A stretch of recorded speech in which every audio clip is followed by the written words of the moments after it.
All right. That is good. Let me change the lighting. Mouse is acting up. There we go. Oops. Alright, so as far as the map is concerned, you guys are standing outside of 11, which is on the west side. Let me share that map back to you guys too. There you go. You guys are standing outside of 11, which is kind of on the, I know it's a really grainy map, but on the left side there, kind of the northwest side, where that cave is. That's where you guys left off. What are you guys doing? Well, if we have to find the priest, don't we have to go back to the sheriff's station? Because doesn't he walk right by there? Yeah. Before they go in the bank?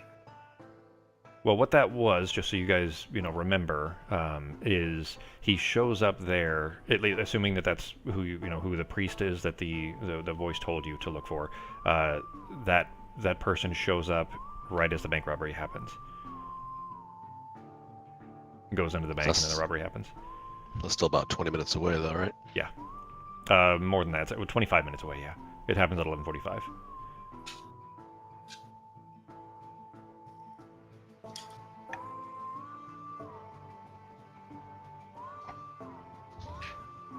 So what's the plan? What are you guys doing? Have we checked the judge's place yet? That, the judge's manor, that's where Sheriff Isaac would live, or does live anyways. You know that he's not there because you talked to him down in the quarry, in the mine.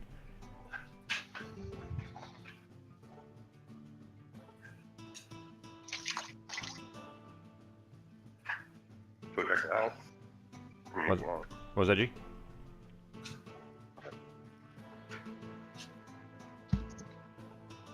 Want to see what it says? Check it out. Check it out anyway. What'd you say? Check it out anyway. Okay, he wants to know if we want to check it out anyways. I can hear him fine, like he's just Yeah, mumbling a sounds little good. bit. Yeah. We can hear you, G. Just speak up a little bit. It sounded like you were mumbling. Sorry, I was eating something. That's why I was trying not to be Gotcha. talking too much. I'm sorry. No problem. All If right. you guys want to, we can go check it out anyway. I mean, it's up to you guys. Yeah, Isaac's been talking about she's trying to do this, so maybe Oh, yeah. there's some type of information or something that he knows that he left back at the manor. Sounds good to me. Okay. So you're coming from the cave. You kind of make your way back towards town. You know that the earthquake is coming soon. You get back. Takes you probably 5 minutes, 4.5, 5 minutes, something like that, to get back to the town. Just from walking over the dry grass and everything, make your way back over there. It's still. I think I'm. Yeah, it's my own echo. Okay. I'm hearing myself back, and I thought it was Ben talking. Anyway. You make your way back over there, though. It's still, long enough before the earthquake and everything. You come out to the front of this manor. It's a huge 2-story manor. It's, as far as the buildings here in town go, it's probably the one that's in the best shape. It's at least it looks like it's been added on to. Like there have been parts of it that were, what's the word I'm looking for? Like redone, and a new roof was put on, things like that. But it looks to be nice and sturdy. There's windows all along the front of it, and a big double door that you have to walk up some stairs to get to, with a kind of a deck patio kind of a thing on the front. But I mean, you don't see any movement through the windows. You don't really notice anybody moving around, as far as you can tell. It looks to be, either unoccupied. It could just because it's the middle of the day. Maybe, Isaac comes home at night, etc. But at least for the moment, you don't see anything that stands out. So what are you guys doing?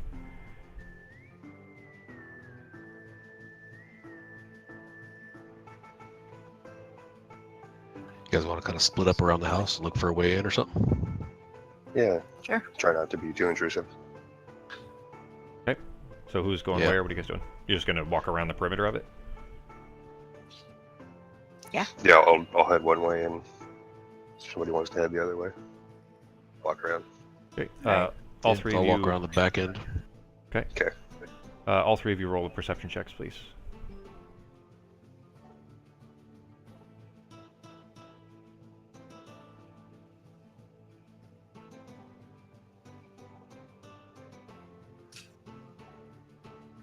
And the modifier's insane for Peter.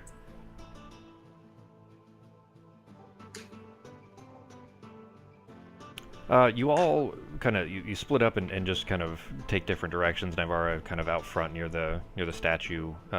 Peter, you go left, and Kiedis goes right, and you kind of make your way around this and then meet all back again at the front, there is a back door around the back of it. You can actually see kind of where where there's a little outlet basically there, and there's a window in the door. Peter, you look inside, and it looks like this was, maybe this is the, leads into some kind of a utility closet kind of a room that passes through it. It doesn't really, you don't see movement. It doesn't look like there's anybody home, and nothing really stands out as abnormal to you. It looks like this is probably just, his house, but I mean, the doors are locked, but nothing stands out as being suspicious or strange or kind of, tingles anything in the back of your mind that might be in here. It seems just like it's, an expensive house and probably a little bit more lavish based on the decoration and everything, that it's probably a lot of town expense goes to keeping that place nice, when maybe that isn't, considering that the current state of the rest of the town, maybe that's not the best use of taxpayer money. So the place looks, a little more opulent than it probably should. But nothing really stands out to any of the three of you that seems abnormal. You do notice that there's another sign over the front door, though. Navarro, standing near the front there, you notice that there's the same sign, except this is aged and old, and it says, "By their sacrifice, our town is made safe," and it's hanging next to the door, to the front door, these big double doors on the front there, which is the same as, is on the plaque of the statue. But based on the age of it, you get the impression that the statue was probably, took some time to make, and maybe that sign was put up first, and then the statue was made later. So making it a little bit redundant at this point, because the statue is in front of the judge's manor there.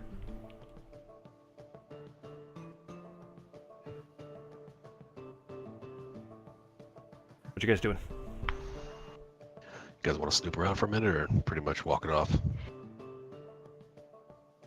If we look through the windows, do we know if Isaac is married? Did anybody mention anything about that? I'm asking the team. If anybody. I don't think we got any information of his marital status. If we look through the windows, G, does it look like a woman would live there, or does it look kind of messy, like a bachelor bed kind of thing? It doesn't look messy, but it looks relatively Spartan. It's clean, but it looks Spartan. It looks like probably you would intuit that probably a woman does not live there. But maybe, he pays cleaners or something to that effect. Okay. It looks, the place doesn't look lived in very well at all. In fact, it looks largely empty. It doesn't look like anybody uses the rooms that you can see through the windows. There is a second story, so presumably, bedroom might be up there. And maybe that space is a little more lived in, but the rest of the place looks like a model home almost, and like it's decorated for the purpose of decorating rather than, for comfort or for use. Somewhat utilitarian. You guys want to see if we can get our way up to the second story and take a look in the window up there? Probably just a quick run, yeah. I mean, I'm still kind of getting weird vibes off of Mammy. I think she has something to do with this. We can always go back there if you guys want. It's up to you. Maybe we'll stumble onto something or some type of proof or something. I say let's just do a quick search of the manor. Let's do it. Okay, so what are you guys doing? There's two doors and then all these windows, and both doors, the front and the back, are locked. And there are windows on the second floor as well. You guys want to see if any of those are cracked or anything before we start breaking in stuff? Well, trying to pick locks or whatever. Yeah, search around the back for open windows or unlocked windows or something. Okay. Okay, so the three of you sneak around. I'll use your earlier rolls already. Peter, as you guys are going around to the back there, you notice that the window that's next to the door, it's 3 feet off from the door in the back. You guys kind of make your way around. By the way, at about this time, because you've spent a few minutes looking around, you feel the ground, like you guys were expecting this, you knew it was coming, and you feel that the ground begin to shake underneath you. You hear a horse whinny and run away from somewhere in town. You hear some things falling off of shelves. There's just kind of general panic, not so much that the world is ending kind of panic, but certainly a little surprise from just the general murmur of the town to the south as the earthquake passes through. 15 seconds later, the ground begins to steady. You guys were all kind of prepared for it, so you're not, no deck saves or anything needed for it, but there's still some amount of caution going through. You do hear stomp, stomp, stomp, just a loud kind of booming stomps of Wallace running out of the, presumably anyways, from the distance and where you asked him to stay. It sounds like he's probably leaving the saloon and running over to the general store, which that's what he's done in the past loops as well. But you hear him, even from this distance, kind of stomping his way across the road. But you, checking the window back there, you do see that there is one window that's actually not even just cracked, it's literally wide open. There's curtains that are, you know, kind of framing the window that from a distance look like it looks like the window's closed because the curtains are blocking it. But it is wide open, and it's beside the door, a few feet away. Alright, guys, what do you think? Say that's our door. Let's head through. You can climb through the window. Let's do it. Yeah, can I just poke my head through first just to see if there's anything going on inside or a trap or something? Yeah, Roll a perception.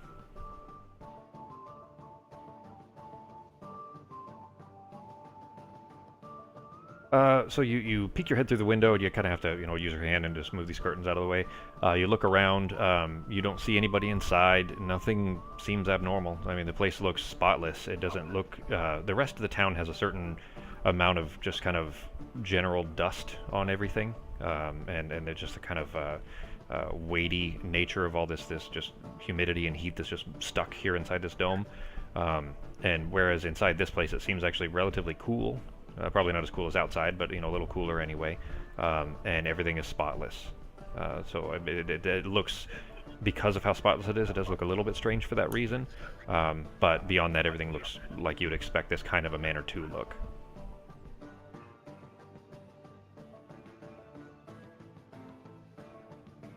Head in, look a little bit closer. What do you guys think? Run in, yeah. Check it out.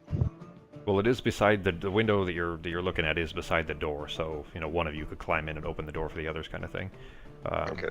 Well, I could just probably use a mage hand, throw the mage hand through the window, and then unlock the door from the other side. So you look over from peeking your head in, and you can see the it's not even an expensive lock of any kind. It's literally just one of those little hooks on a chain, and the hook kind of goes into a loop that's on the frame of the door. So even, you know, from this distance you can almost reach it with your own arm, but you do kind of send your mage hand over just because why make it any harder for yourself. And the little translucent hand just lifts the hook up off of the loop, and the door is loose. So Ketis and Evar, you're able to just open it from the outside and walk right through. You guys notice the same thing as soon as you step inside. It is nice and cool in here. It's probably only a difference of maybe 3 or 4 degrees, but it's significant considering the kind of weighty heat that has been inside inside the dome anyway. But yeah, other than that, it just looks, there's hardwood floors and they're spotless.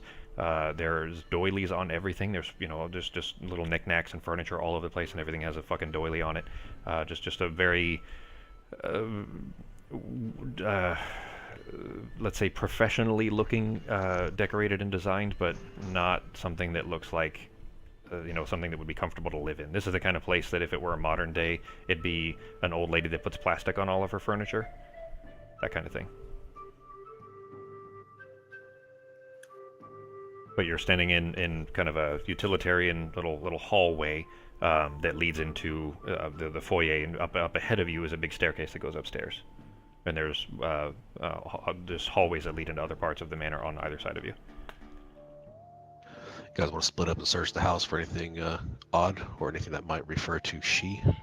Yeah, I was thinking maybe look for letters or something in drawers and stuff. But let's split up, yeah. Okay, so who's going where? I'll probably go upstairs since my perception is pretty high, and then I'll start searching room to room upstairs, seeing if I can find anything having to do with she or anything that might help us with information that we need. Roll a wisdom check on Peter.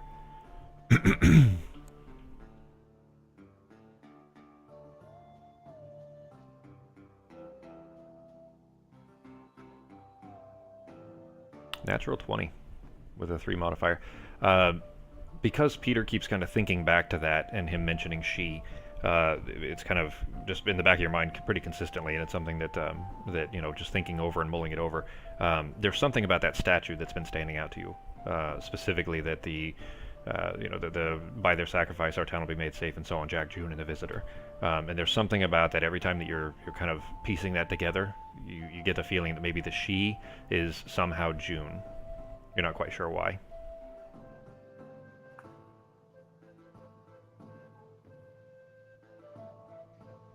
Going upstairs? Yeah. So you walk up. What are actually? We'll come back to yours in a second here. What are Ketis and Ivar doing? I'll take some rooms downstairs. You want to take some rooms downstairs, then? Yeah, try to find like an office downstairs. Okay. Well, so Ketis, then you go west, and Ivar, you go east. Just the kind of wings that are downstairs there. Ketis, on the west, when you head over there, you look through room after room, and it's not huge. I mean, this place isn't a massive manor or anything. It's just big as far as this town is concerned. But you head down the first hallway, and it leads to what is obviously a kitchen, like a professional-style kitchen. Again, it looks completely unused. You don't see any food at all. You see spotless pots and pans out, and some of them are kind of arranged in a way to make it look like this place is used. Meaning that, you know, there's one of them that's sitting on top of a fire stove, like a wood stove, but it's spotless, and it doesn't look like it's been used, and it doesn't have any dust in it. But it's sitting there in a position. It looks kind of like it probably could be used, like somebody could just take some, you know, a stew and throw it right in there, just throw the things in there and start cooking. But you know, the fire pit, the stove part of it is empty and clean. You don't see ashes in it. It looks almost strange because of how unused this place looks. But other than that, everything seems normal there. Beside that, there is a pantry that does have some old grains and things like that, and some kind of dry foods that do store well, but there's no meats. There's nothing that you would kind of expect to see in this kind of a professional kitchen. Not that you've done a lot of cooking, but it's just, you know, if you go to the back room of an inn, for example, this is the kind of room you'd see, but none of the food is there. Or maybe it's, you know, spoiled and been cleaned away or something like that. But you look through there, nothing else really stands out in the west wing. You've kind of gone through all of these like a dining area, just all of these somewhat, what's what I'm looking for, living space kind of rooms basically, but nothing that stands out. Like there's, you check drawers and there's spoons and things like that, but nothing paperwork-wise to look through. Navarro, through the east side of the room, or the east side of the manor there, roll a perception. Sorry, investigation.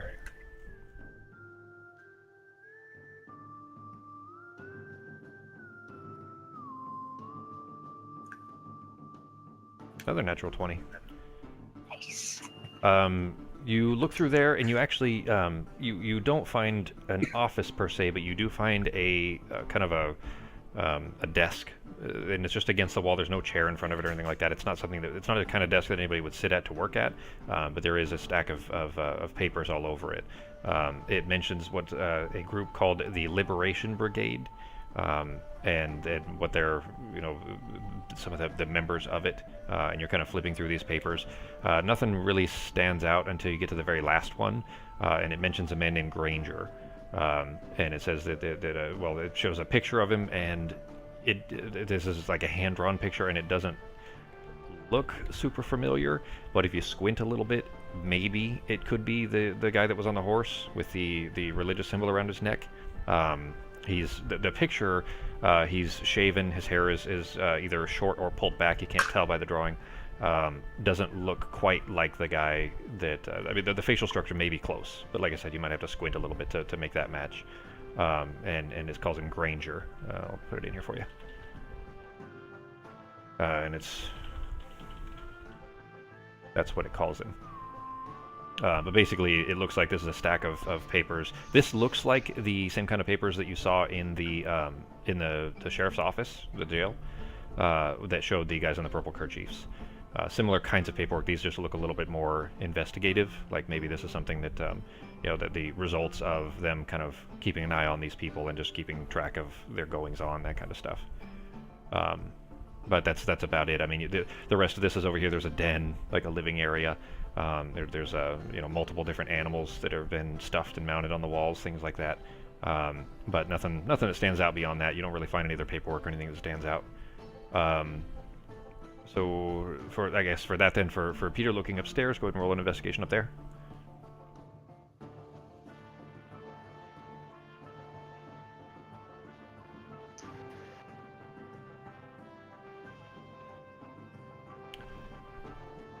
You looking through, you do find his bedroom, and this is probably the only room in here that does look like somebody has come in here regularly beyond maybe a cleaning person. there's boots that are sitting next to the bed that look worn and do have some dust on them. But you look around the room and kind of everything looks about like you'd expect. But there's a nightstand next to the bed, and you pull open the drawer to kind of look around, see if maybe there's some paperwork there, and you see book after book after book, and they're not big, they're a little too big for a pocket. Let's say, well, Becky, the book that I sent you, the D&D book for your note keeping, is about that size. It was what, like probably 6 by 8 maybe? Does that sound about right? Yeah, something like that. Yeah. So Peter, you see when you pull this drawer open, you see them. They're all lined up, spined, the way that you'd see them in like a library. And there's just one after another, and they all look the exact same. They don't look fancy or anything like that. They're all leather bound, but we're talking really cheap, just easy, the kind of notebook that would be easy to find for sure.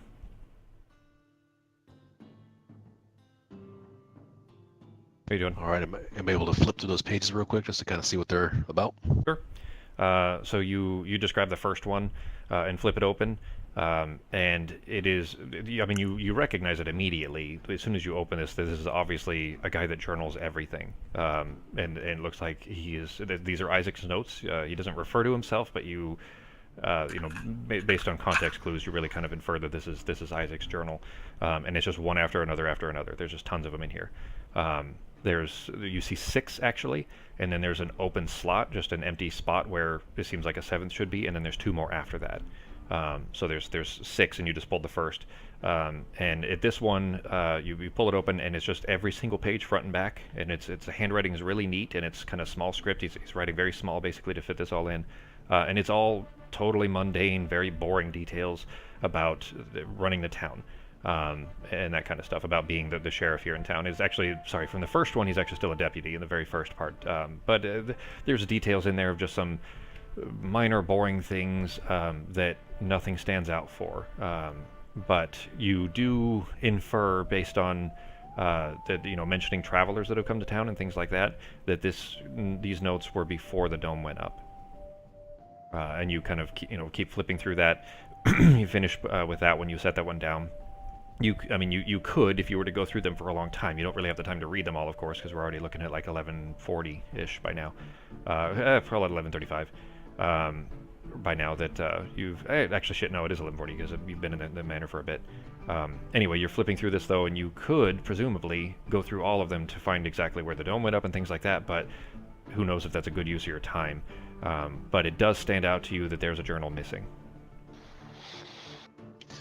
Do I see if any of those journals have dog-eared corners or some notable marking? You flip through each one, you pull each one out and kind of go through them, and they don't. The only marking that kind of stands out to you is the dates that are on them. And I don't have the actual, don't worry about what the dates themselves are because the names won't matter. But the journal, that's how you notice that the journal is missing. It's not necessarily just that there's a slot, it's just that you see date to date, like let's say, let's call it 2001 to 2004, and then 2004 through 2006, and so on. Let's say, and then the one of the journals there was a span of about a year that is missing, that there is no journal for. Is there any indication that it might have been moved somewhere else in the room? Looking around, I mean, you don't see, it's not left out or anything like that. It's not sitting on anything. You check all the drawers. You don't see it anywhere here in the room. And you rolled decently on your investigation, but yeah, I mean, if you look around, it doesn't seem like it's here. All right. I guess what I'm going to do is just run back downstairs and let the group know everything that I found. Okay. All right. So you guys all meet back up, near the hallway that goes out to the utility closet area that leads outside. You're all kind of gathered back around there. You guys all sharing what you found? Yeah. Yeah. Okay. Not that Ben found much other than an empty kitchen, but. Yeah, pretty much. But you guys kind of share your information back and forth, and that's you're still in the manor, and we're looking at about 11:41, 11:42. So the bank robbery is about to occur. When you did good, so we can find the priest, right? Yeah, we should probably head that way. Yeah. Yeah, just real quick, since we've all shared that information, things just look kind of weird. What do you think about this? The temple. You said look aged. There's growth all over the place, yet people are still assuming that it just blew up, like Hetty, I think it was. But obviously it's been there for a while. Manor looks like it's never been used. Maybe it was just another place where time forgot. And then number 13, the seer, the crystals were still on the floor broken. So obviously time is not the same in every location. What do you think about that? Yeah, because there was no dust on anything except for the boots, from what, if I'm not mistaken, and the entire manor. Even though the window was open in that first room that we went into. Yeah, that first So- room is clean too. Despite you would have expected to see at least some dust on the floor because it's just constantly floating around in this empty space here, especially with the dome up. But the room itself, even when you first climbed or opened the door and looked in, there was no dirt on the floor. Okay.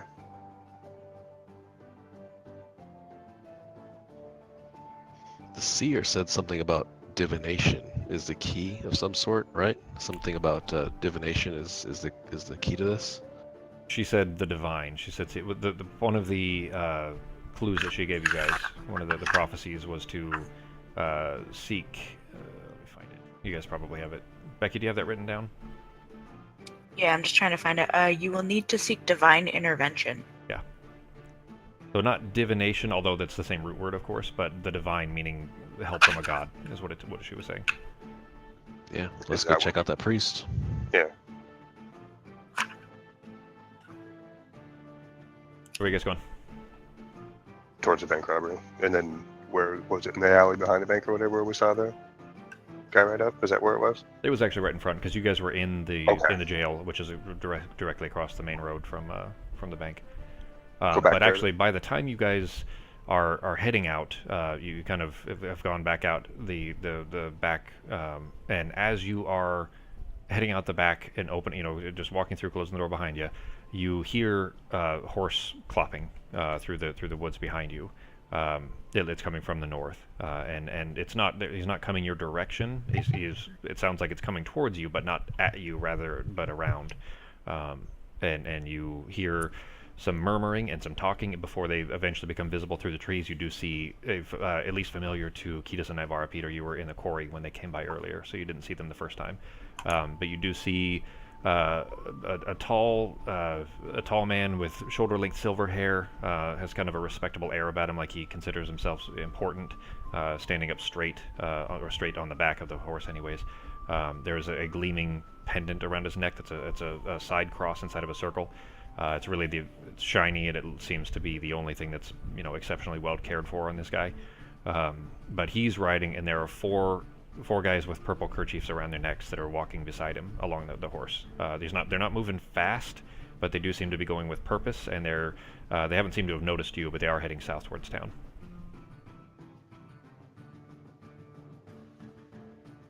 What are you guys Go doing? talk to him. Yeah. I guess so. Yeah, I mean he's not far off, but they don't seem to have noticed you, so you're going to need to to flag him down or something. Otherwise, they're almost parallel with you. They'll be heading back to the road or down to the road soon. So what are you guys doing? I can use a quick prestidigitation to make a little loud noise to get their attention. You guys want to get their attention? Sure. Sure. All right. Jubilee, we're going at it. Okay. All right, so you make a kind of a loud popping sound, and you see the horse whinny and shake and begin to rear up. It doesn't actually go full, all the way up at the front. Forelegs do lift off for just a second, and it kind of whinnies, and the horse is shaking his head and looks a little startled. But the guy on the horse and the four people that are with him all immediately look in your direction as you guys kind of hold your hands up, trying to wave them over. The man on the horse, they're a little bit too far to shout to you. I mean, they could, but they'd have to yell pretty loud. But you see that the man on the horse says something to the group, and they're kind of talking amongst themselves, and they continue on. The four continue on down south, and he starts cautiously riding over towards you guys. But you get the horse is still aimed a little bit, like it just at an angle, like he's still ready to head off to the road at a moment's notice. So he kind of rides over, and as soon as he's within normal earshot, he says, "What's the meaning of this?"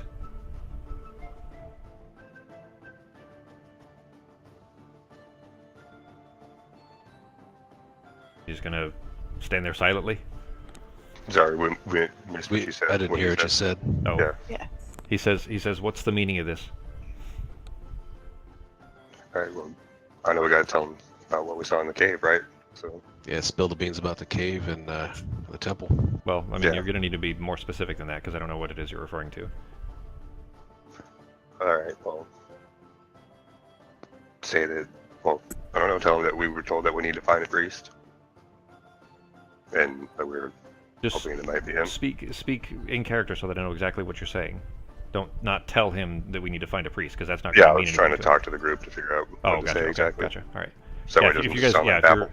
yeah, if you guys are talking amongst yourselves, that's fine. But I guess whoever's going to be talking to him, give me an idea of what it is you're actually saying, because that's going to make a big difference in whether or not you convince him and things like that. Just like with Wallace, for example. What do you think if we tell him about the vision and we need to find someone divine to fix the problem we got? What do you think, guys? Sure. Tell Yeah. him Mammy told us that we need to seek to. Yeah. So start by telling him what Mammy said. Yeah, that'll work. So I guess we'll turn to him and say, we spoke to the seer, and she says that we need to find someone with divine powers, and we've been to the temple, we've seen the lights, and we think we need to be speaking to you about this to give us a hand. His head kind of moves back on his shoulders a little bit. He's obviously surprised. And in fact, roll just for a quick starter then for Peter, roll a persuasion.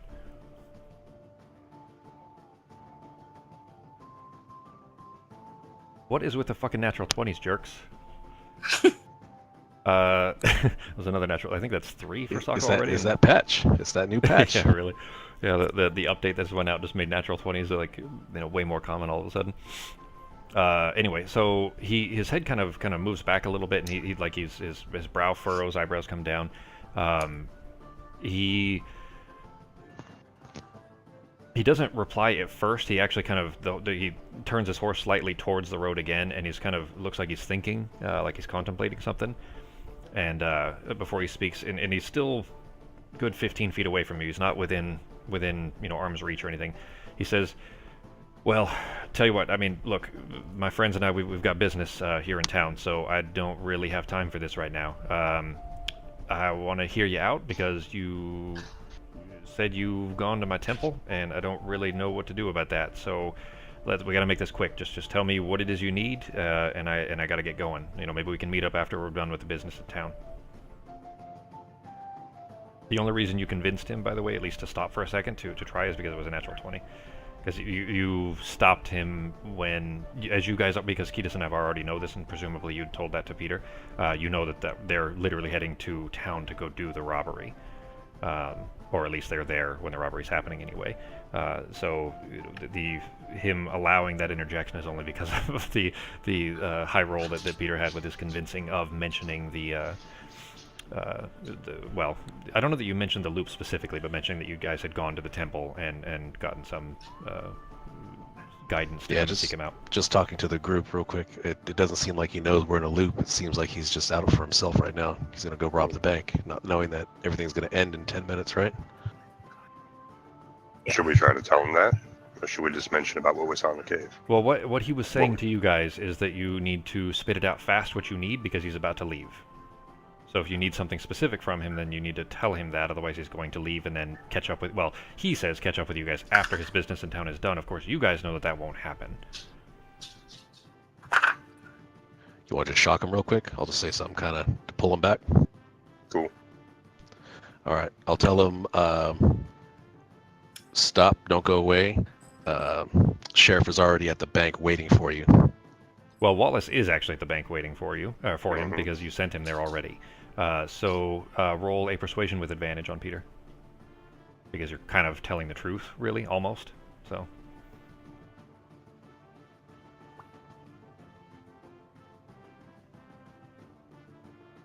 That's a good roll. Not a natural 20 this time. Ah, hey, so you rolled a 15 and a 1. So at least with the advantage, it wasn't a 1. He says, well, all right, look, so you guys seem like nice folk. I don't know, I've never seen you before, and I don't know how you're here in town, but I gotta say, this is fortuitous timing. He says, look, I'll be straight with you. My friends and I here, we're willing to help y'all. And he's kind of waving off towards his little group that have already headed south towards town. He says, we're willing to help y'all, but you came at what should seem like the most inopportune time. You see, there's some plans in motion here this very moment that we can't just stop. He says, that being said, that the herald she's always singing the loudest when the world's about to change, heralding the new way of things, if and you like. And I heard her horn blast in the Song of the Wind just as you lot pulled up. And that would obviously be the exploding, the prestidigitation sound that Peter had set off. He makes a deep sigh. He's kind of just sitting there for silence for a second, then he looks back over to you. He says, well, my friends and I here, we're only interested in one thing, and that's seeing this dome come down. Just getting back to our families, our old way of life. You see, long story short, and this isn't a comfortable subject, but a short while back I killed a man. And justified as it was, the law didn't take kindly to what I'd done. And as soon as I was up on a dais behind the jail, staring at a noose, and the revelations came when I put my head through that loop of rope. It was like sticking my head out a window, and I didn't just put my head through it, though. I climbed all the way through. When you put your head out that kind of window, you can do anything you want. There's no rules. There's no risks. So I stood there, staring Crow in the face, and Israfel by 3, she called out to me. She told me that the way out of this etch-forsaken dome is in the vault at the bank, and I'm going to get in there with or without you. If you want to come along, you're by all means, you're welcome to. I think that Israfel by 3, I think she might have brought you 3 here to help us do just that, heralding a new way of things. So tell you what, I mean, you guys seem like you need some help from me. Well, you help me and my friends here get this taken care of. Maybe we bring this dome down, and I'll see what I can do to help you out.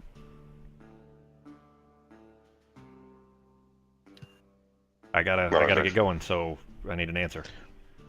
All right. Talk to the team real quick. What do you think, guys? See if there's something in the bank vault that can kill the worm. Maybe he knows about the worm. Yeah, let's ride and talk to him on the way and tell him about it. We need to, try to get the dome done too, and about the worm and the time loop. See if we could do our best to just walk to the bank with them and then convince them to open the safe, right? Let's do it. Okay. Yeah, so just to be clear, he was obviously asking you to help him rob the bank. And you did tell Wallace to go to the bank, so you could see how this could be risky for you. But so that being said, if you guys have agreed, then he turns and he's not moving super fast because you guys are on a horseback, so he's kind of making a careful stroll. You know that you're already put him back time-wise by about 2 minutes or so. So it's 11:47 right now. Whereas the bank robbery was supposed to have occurred 2 minutes ago and has not yet. But you kind of, as you're walking south, he says, well, I mean, pardon the rude interruption. I know we're in a bit of a hurry here, but, my name is Granger. It's nice to meet you all, and he asks for your names. You introduce yourselves? Yeah. Yep. Well, I mean, I know this is not exactly the most, what's the word I'm looking for? The most polite of meetings. Robbing a bank is probably not the way you want to meet new folk when they come to town, but there's just no way. This is what we got to do to get this dome down and save my farm. And you notice also, by the way, that the map that you were given initially by the director before you came down here, all the information you had for it, with the farm being on the northern side, that is where he came from. So you can kind of intuit that if you needed to find him in a future loop, that's the direction he came from, was the farm. So you could get back there if you needed to. While we're traveling, can I ask him if he knows what specifically they're looking for in the safe? To be honest, I don't. He is a little bit cautious with it, but roll an insight check on Peter.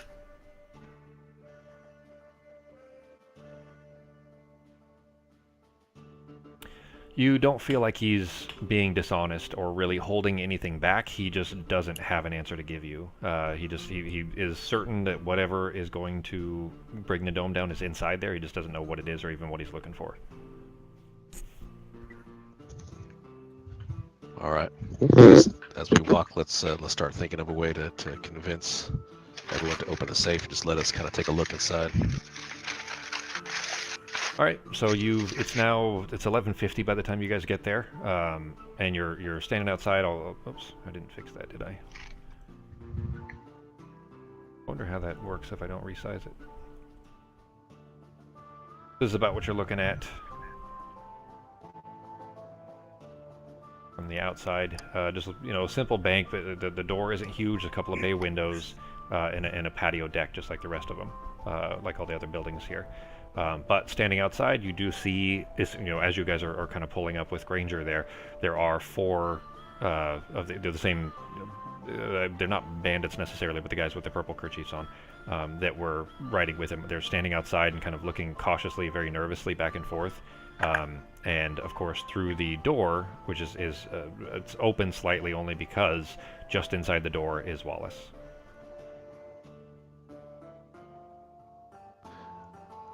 Which one of us has the best persuasion? Because we're going to have to persuade Wallace to let us into the safe, which is a no-no.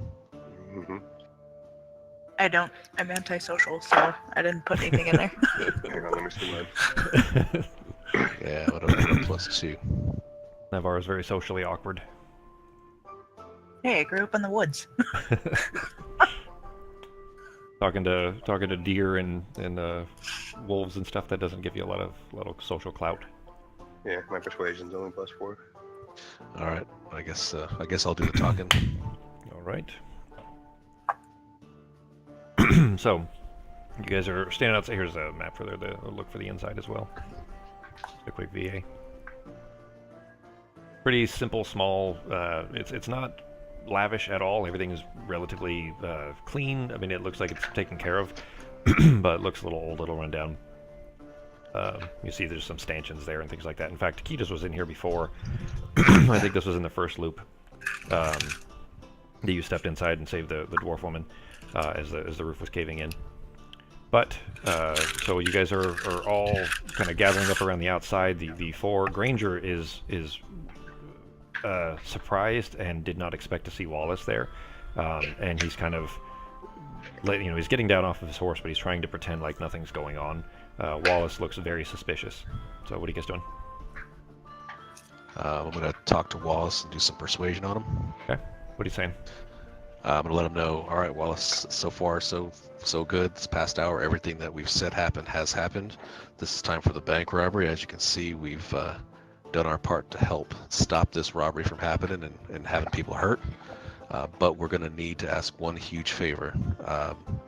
What we need might be inside the safe. We're not exactly sure what it is, but we just need to take a look in the safe to see if there's some type of an item to stop this thing from happening. He's welcome to come along with us. We're not doing anything shady. We just want to make sure that we want to see what's in the safe. Go ahead and roll persuasion with disadvantage, and you'll see why in a second.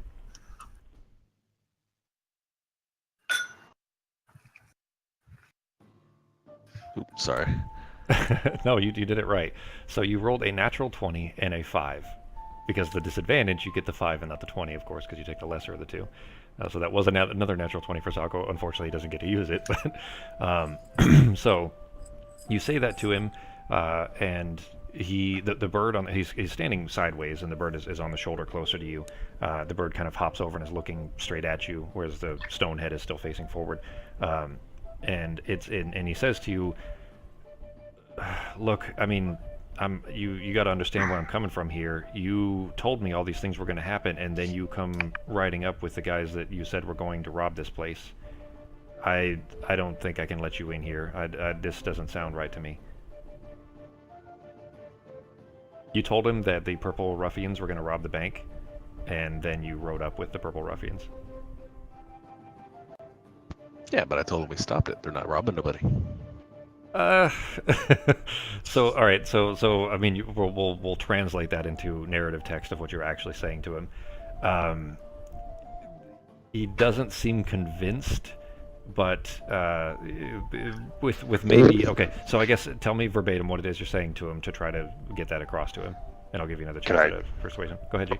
I might be able to try one thing. I have that friends cantrip that I think makes my social things better, and then they realize that I do it afterwards, but we're going to be dead in 5 minutes anyway. So If I can get it to work on Wallace, maybe I can. Friends, let's see here. All right, it is for the duration you have advantage on all charisma checks directed at one creature of your choice that isn't hostile toward you. When the spell ends, the creature realizes that you use magic to influence its mood and becomes, or may become, or to influence its mood and becomes hostile towards you.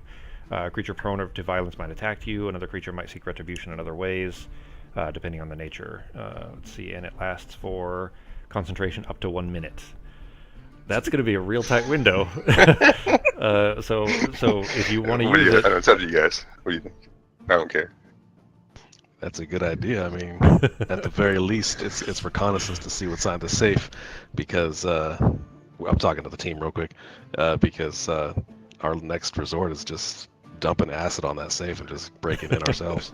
Well, what if I did that and then you guys, checked out the safe while I got Wallace going, and then as soon as he gets pissed off, I could just fucking run for my life, and maybe he can chase me until the whole world implodes, and you guys can look in the safe. So I mean, it's up to you guys.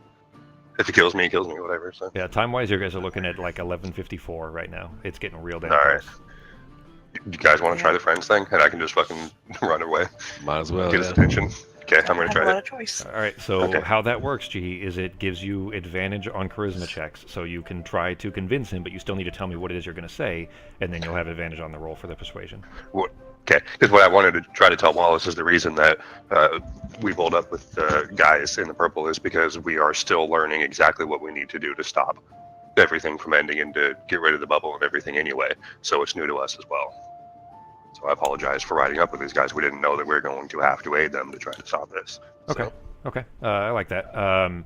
So you as he's distracted, as the bird is distracted talking to Peter, you make the necessary hand motions and mumble the little incantation, and you notice that the bird's eyes do glow just a very faint green for just a brief moment, and the bird immediately turns and looks at you.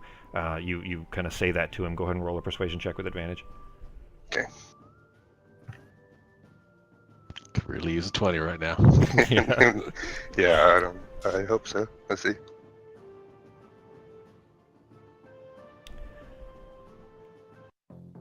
Roll initiative. Damn it. Okay, get in there, guys. Yeah, you're gonna have to make this quick because you've got 1 minute of Ben, hopefully, or Peter, or Ketis rather, trying to convince him. But that was not a very high roll. You got a 10 and an 8. Crap. Everybody, throw your initiative. How do I do my boost thing for the Yeah. initiative So again? yeah, for yours, you go to your actions tab. I just showed you a map too. You on Paratus hit the magnifying glass. Then click the effect. There you go, and then go back to your main page and roll your initiative.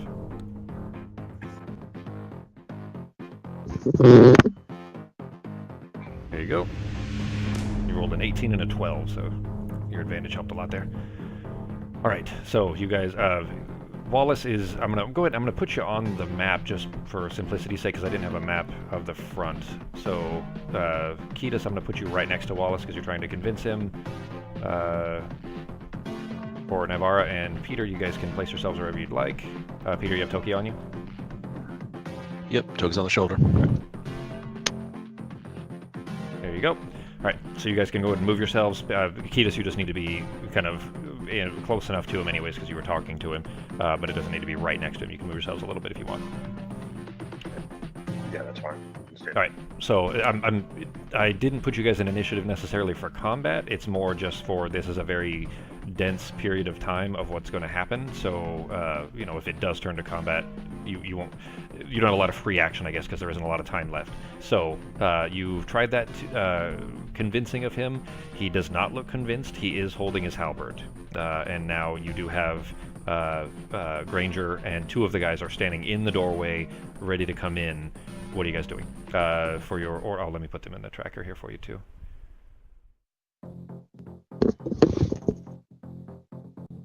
Whoops.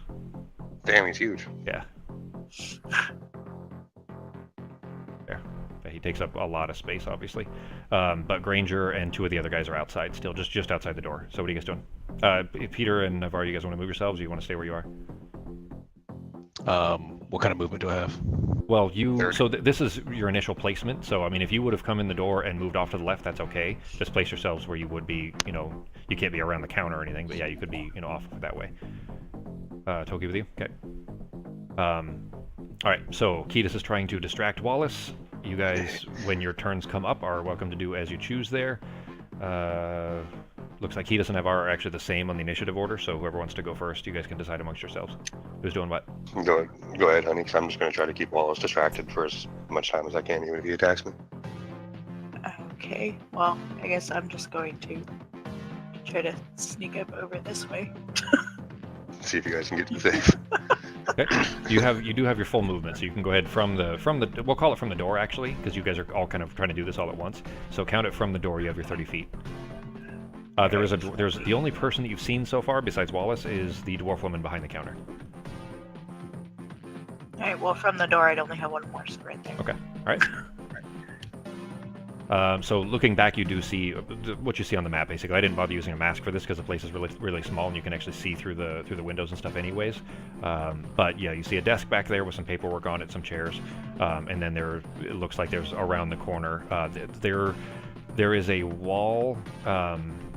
It's fine. You can use the map as a decent representation of what's there. So basically, you can see just barely around the corner from there. But yeah, so that's you don't see any other people back there or anything else. That it for your turn? Yeah. Okay. What are you doing, G? I'm trying to get Wallace calm down. You know, saying, you know, we just wanted to take a look and we don't want to fight, nothing like that. You know, just that kind of thing. Kind of put my hands up, don't reach my weapon, anything like that. Okay, you're not making any about sudden to look movements. like a liar in a second. So, as a free action, as a response, he's not acting, but he is looking over at Peter and Navarra, and he tells you both, "Don't even move. I don't want to have to do this." It is Peter's turn. Ketis, you're not doing anything else. Not doing anything else on. Yeah. All right, what's Peter doing? All right, man. Looks like I'm just gonna turn over to homie and say, I'm sorry. I'm gonna cast Voltronic Sphere on the safe. I'm gonna blast a hole in the safe with the acid. It's too far away. You're gonna have to get a lot closer first. It's all the way in the back. Shoot, I thought it was 120 feet. Well, or you have to be able 150 to see it though, don't you? True that. All right, I'm gonna run real quick. I'm making a run for the safe. Okay. Just gonna bolt past Navarre and just run all the way back there. As you're trying to run, the dwarf woman behind the counter screams. She screams out loud, just screaming, and yells to Wallace. She says, "Wallace, what's happening?" Because she doesn't know what to do here. She just sees, you know, this dude in a robe come running past with a cat. Is that 30 feet, G or Peter? I think so. It might be just a hair under, but that's about as far as I can go. I can tell with the map. All right. Then am I in range to shoot now or not yet? You can't see it from there either. You see the safe in the top right corner, that big gray box. You can't see it from there. Little wall in front of it. Yeah, that wall is blocking it. He is outside. Toki doing anything other than just running with you? Nope, just being stupid. Okay. Cats probably aren't a great partner for a bank robbery. There's a lot of utility for them. Ketis, you hear Granger behind you say, "Oh fuck!" and you hear them backpedaling. You hear their boots kind of moving away down the deck. They're not running, but they're stepping back because they see Wallace is not looking happy at the moment. And Wallace, in seeing Peter go running, is immediately going to. He reaches one big stony fist straight out towards your neck. I only have it listed as a slam attack, but it's I'm just going to use that. It's the same attack damage and everything, anyways. But is reaching for your neck because you're close, and he's going to try to stop you. The friends worked and gave you advantage. Unfortunately, the rolls were not high enough, so it becomes hostile in that the attempt to, you know, rob the bank or something like that, or at least what he presumes is robbing the bank, is not going to convince him much longer, it seems. So he's trying to not necessarily hurt you as much as stop you. But he rolled a natural 1. So he reaches for you, but you just duck your head underneath because you see this kind of giant stone hand reaching for you. Remember, he's facing Navarra. He's actually, that was his left shoulder. So he kind of reaches out towards you, and you just duck under it easily. And he would normally get a second attack, but because of his fumble, because of the natural 1, he does not get a second attack. So it is up to Navarra's turn. What are you doing? Oh, okay. Let's see. Am I able to say something to her at this point or not yet? No, there's free act. You guys can talk as a free action generally. If it's a long conversation or something, not so much. But if it's basically if you don't need to make a roll for it, like a persuasion roll or something like that, then it's a free action. All right. I'm just gonna yell real quick. I'm gonna shoot vitriolic acid spheres at the thing. Vitriolic Stay sphere? vitriolic, yeah. Stay at least 20 feet away from the safe, but get ready to grab it. Okay. What you doing, Becky? 30, so I would be there. Okay, you're running around the corner. Towards the safe, I mean. Okay. You, as soon as you come around, that you look over because you hear the scuffling, and you're looking south to kind of see what's going on with Wallace and Ketis, and you do see the dwarf woman has kind of tried to duck down, and she's obviously short enough anyways, but she ducks down and tries to kind of clamber up underneath the counter there, seeing that this looks like a bank robbery basically. She's got her hands up over her head, and she keeps kind of peeking over and looking at you, like just side eye looking at you, like just trying not to get noticed, and obviously doesn't want to be hurt. But that's it. So. What's Ketis doing? Same thing, just kind of running interference. Well, Although I guess he's probably not going to stop anyway, so I guess maybe I'll just kind of be specific. out of the If way. it's just words, then be specific with it. Alright, so first one.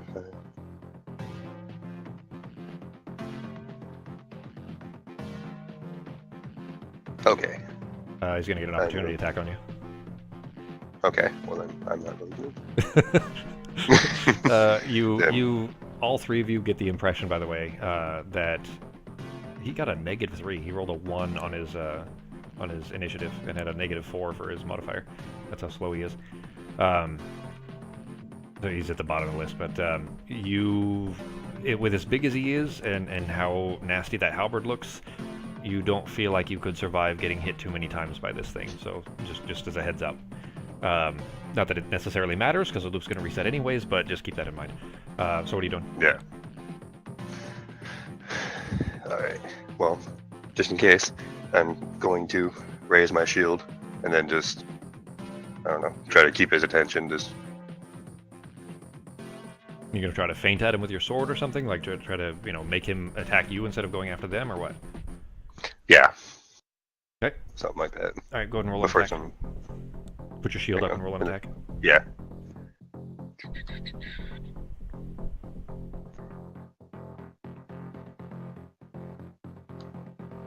Okay.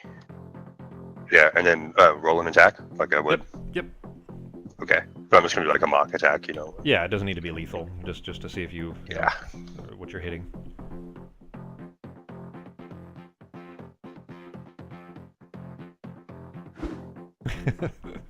Not with that. You rolled a 2. Cool. So you swing at him, and I mean you weren't intending to hurt him anyways. You were just really trying to keep his attention on you. But your blade just clinks right off of the rocks. It seems to have 0 effect to him whatsoever. You Yeah. swing again.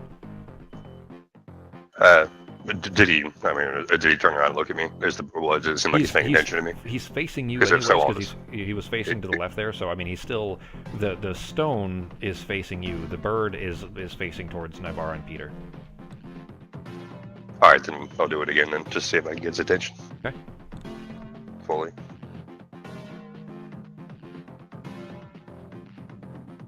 It hits. Go ahead and roll damage.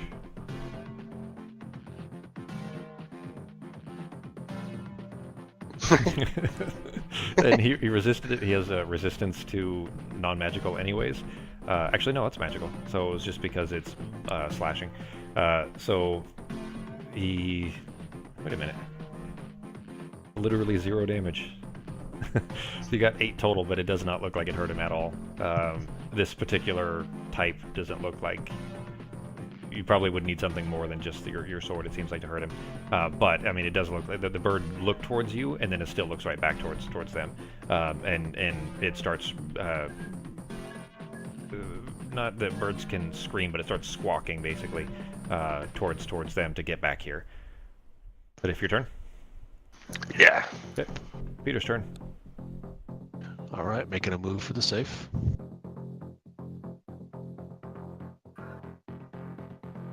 Got 30 feet. So are you hopping around the table? Because that table's kind of in the way. You can still. I mean, you could. Go ahead.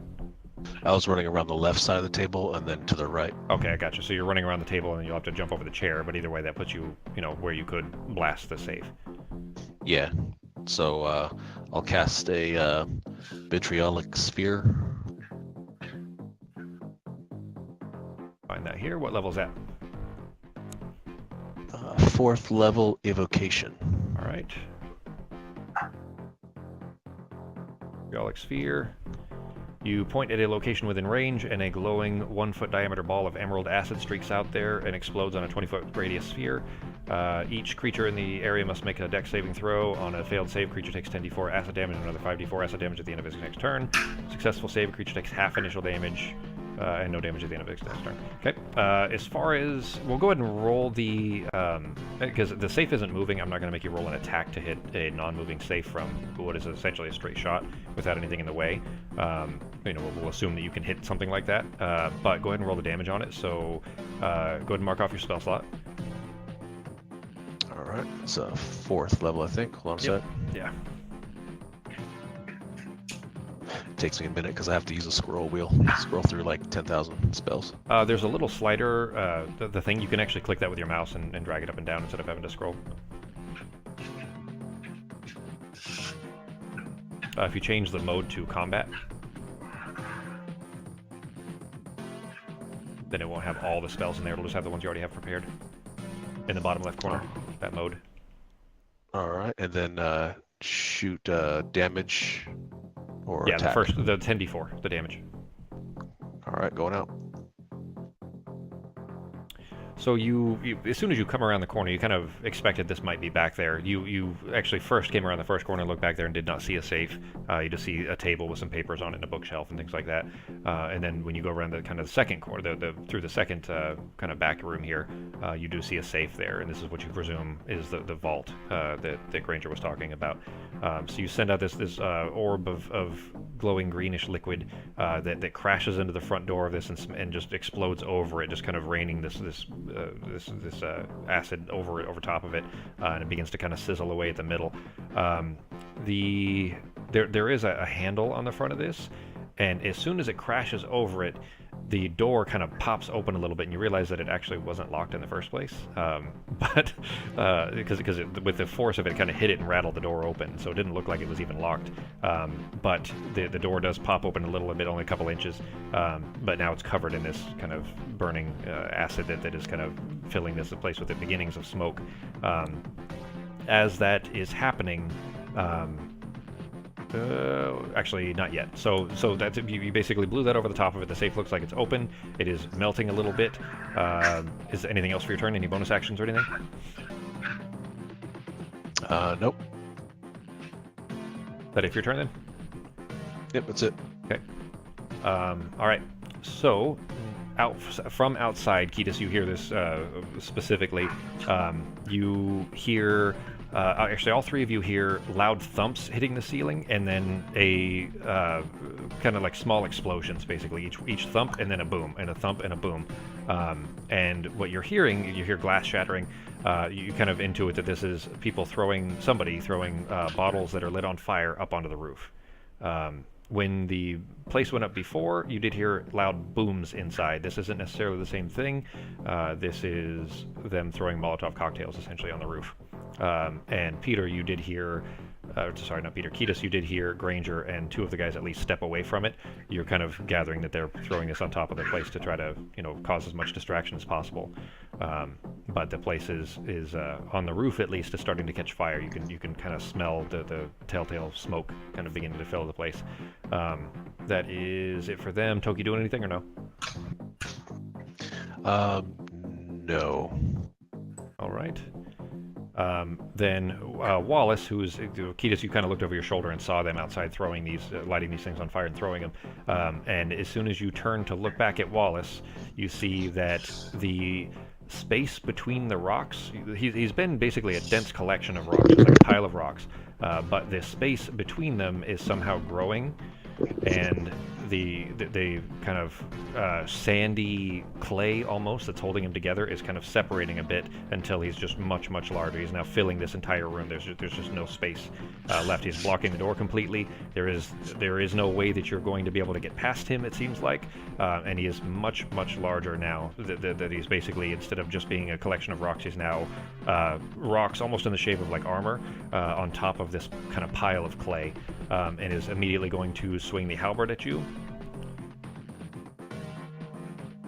with a natural 19. Damn, I'll parry.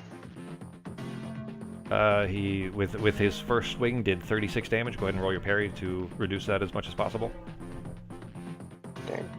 Oh, you actually need to make a save as well, so go ahead and roll your parry. All right.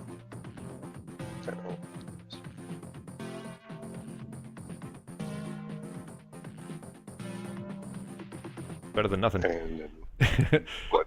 The dex or what? What? I'll have you Okay. roll in a second here. So he brings this massive glaive, basically just a giant halberd, like a poleaxe, down over you, and you throw your shield up in time to kind of protect against it, but it's just so much weight and so much force that it swings you straight into the wall, and you slam into the wall beside the door there. You're gonna make a strength save. Oh, I think I just rolled it for you. Yeah, go ahead. You can. This was a failure, but I dropped it on you, and I didn't realize I was going to make you roll it automatically. But I'll let you. This was a fail. You rolled a 5. You rolled a 2 plus 3 is a 5. But go ahead and roll it yourself, just because I want you to be able to roll it on your own rather than just it automatically doing it for you. You didn't do much better. So you actually needed to beat a 23 anyways, so odds were not good in your favor. But so the force of this thing, it isn't cutting into you. It's just you being slammed so hard against the wall because you threw your shield up just in time. But you are swung almost like a baseball bat swinging you into this thing until you're smashed against the wall and then fall flat on the ground. You're flat on your face, prone. You are now prone, and he immediately brings it down to swing at you a second time. And he hits, because remember you're disadvantaged because you're prone. For another 36.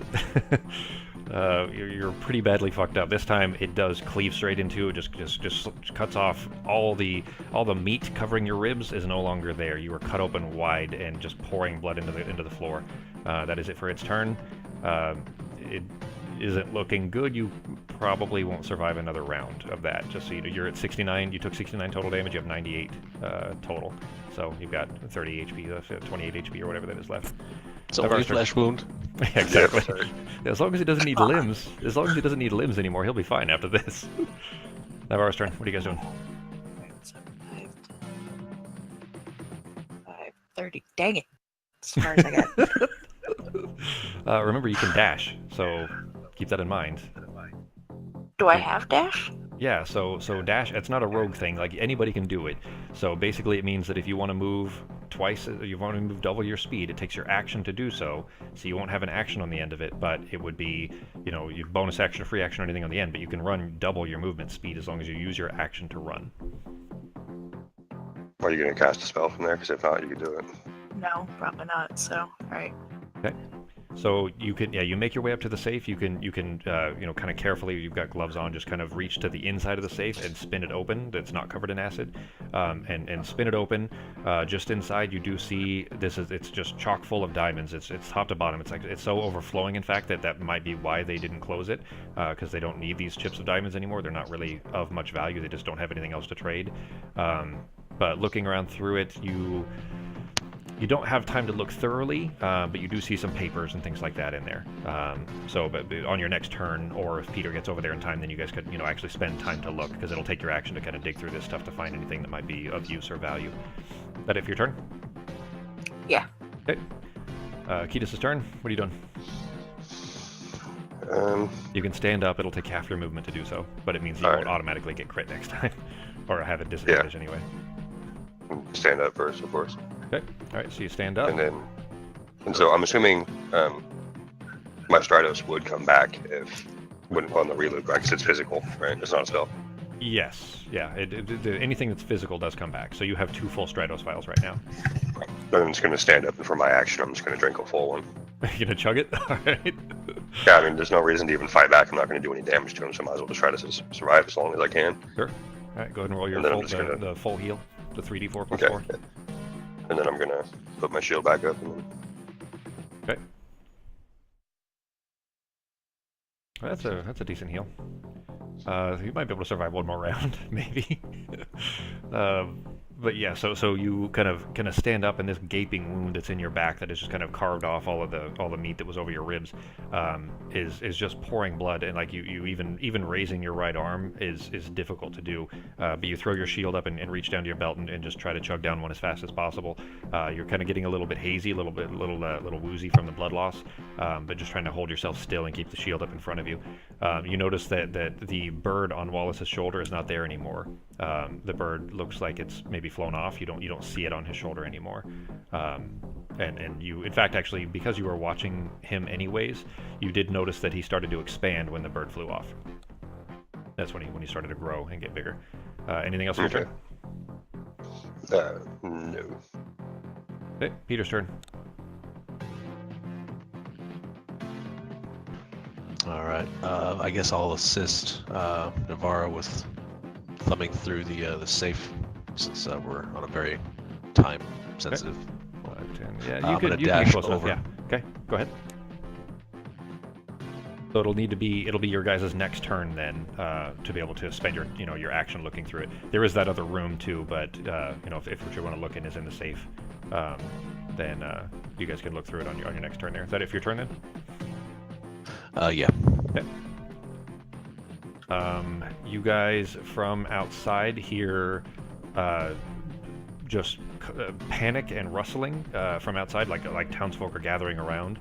You hear Granger shouting. You can't make out what's happening can't make out the words rather because of the rumbling coming from Wallace and the fire on the ceiling that is beginning to fill this whole place with smoke. It is beginning to get very dense in here. There's like the smoke is getting to the point where you're gonna have trouble breathing soon. But it's beginning to kind of envelop the whole place already. And as for Wallace, he is there's no verbiage coming from him because the bird isn't there, but there is just a constant rumbling and what sounds like just primal natural anger, as he is going to push Ketis back to throw him to grab him and throw him over the counter there. Roll a dex save on Ketis to see if you can dodge out of the way. You need to beat a 20.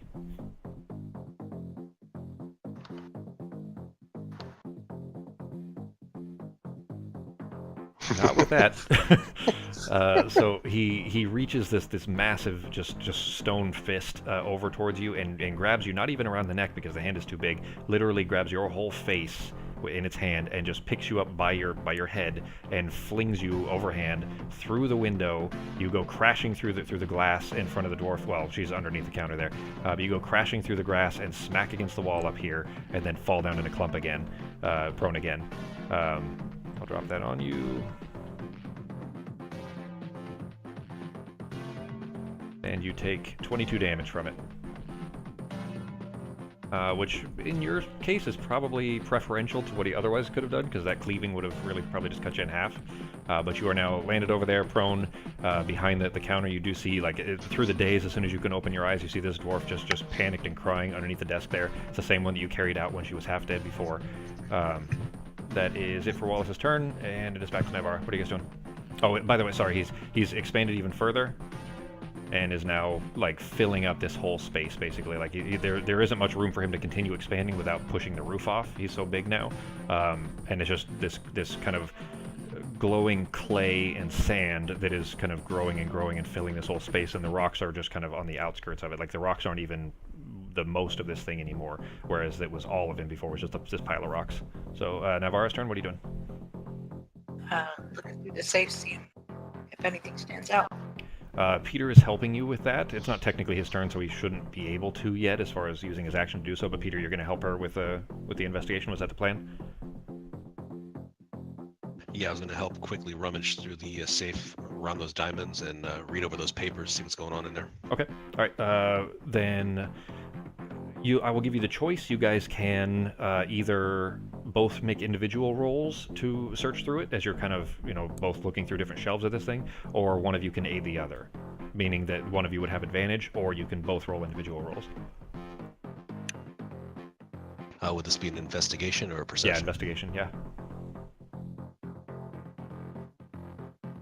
What do you want to do? How are you with your investigation, Navarro? You good? I've got +2.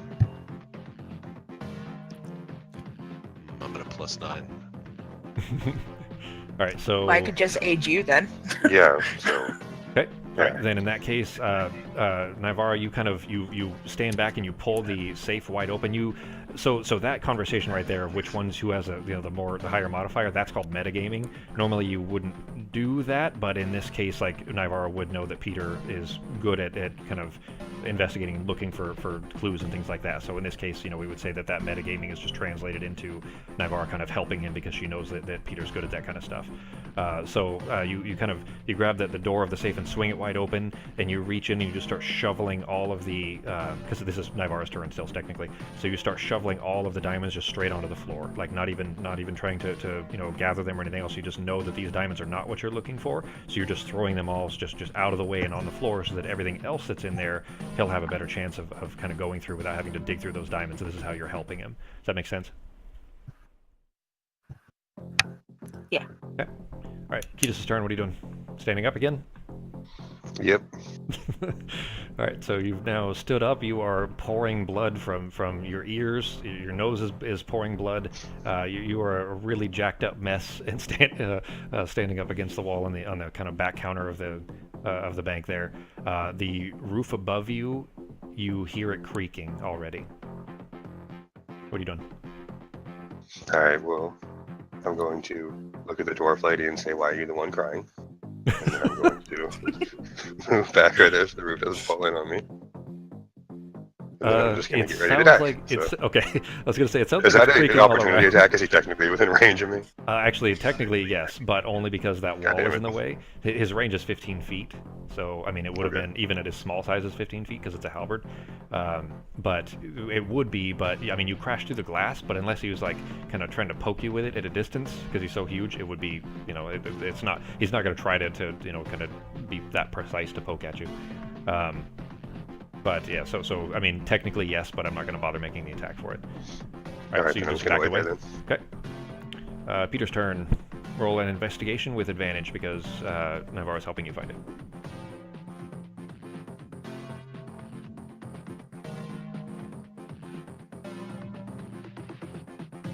All right. So you looking through this thing, through the safe there, you pull out paper after paper after paper, and you keep kind of flipping these open. Most of them have just a thin ribbon around them that you just yank off real quick and unroll the paper, and you just toss it aside. There's just paper after paper. There are deeds, like this person is buying this property, that kind of stuff, but nothing that stands out until after you go through this whole stack of them.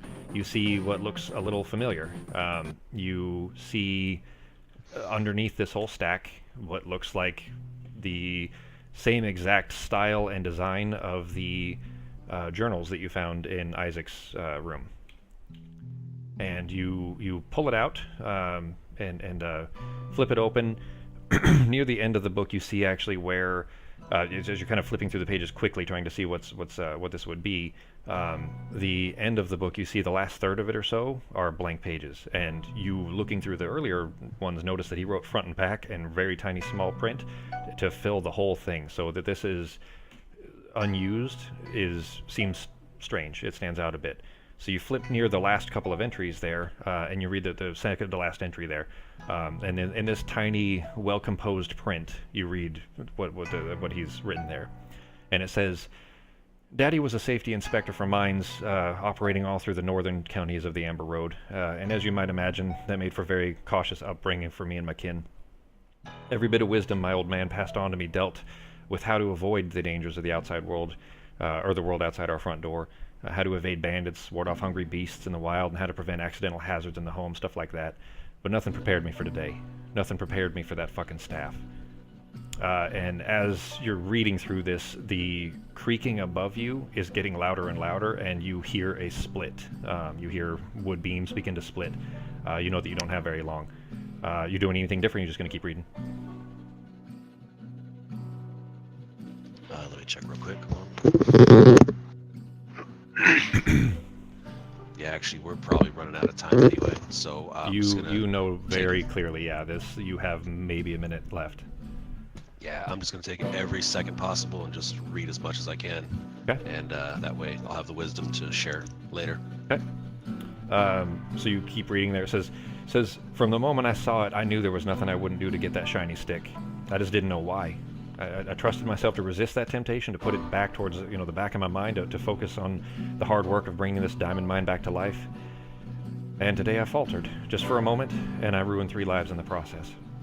I killed Jack. And that's my first time thinking that thought. That's my first time not protecting myself from the awful truth of what I've done. We were looking for June in the mines together. She's wont to get lost in the mines, and I could just tell that he had it on him. That staff had this tight grip on my guts, and I could feel it through a 6-foot lead wall. And I did it as quickly as I could, as cowardly as I could. I pushed him over the edge of shaft B. And he fell. And as he fell, he turned to face me, and he shouted his last word. Something strange, that word. It's something I didn't recognize at the time. Jack wasn't the bookish type. He never had the spark of magic in him.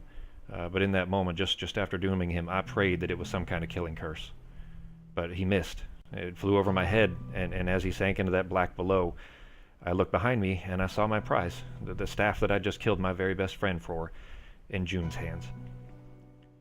She grabbed it right where he dropped it, and only by perfect irony she was frozen in place right there, by a barrier that I just cannot get through. It's just shielded by a power that I craved enough to kill for.